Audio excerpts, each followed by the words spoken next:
ежегодно совместно с издательством «Магариф» издаем 85 наименований учебников и учебно-методической литературы с общим тиражом 1,5 миллиона экземпляров.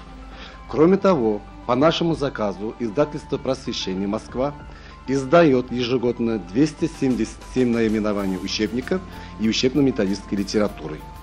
Кроме того, у нас национальные издательства, это чувашское, марийское, мордовское, удмуртское и башкирское издательства, ежегодно нам поставляют где-то 500 000 учебников и учебно-методической литературы.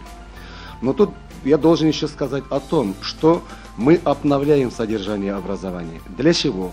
Сейчас большой коллектив авторских коллективов работает над учебниками «История», «География Татарстана» у нас будет издана, а также татарский язык, татарская литература у нас будет издана в течение, значит, 1-2 лет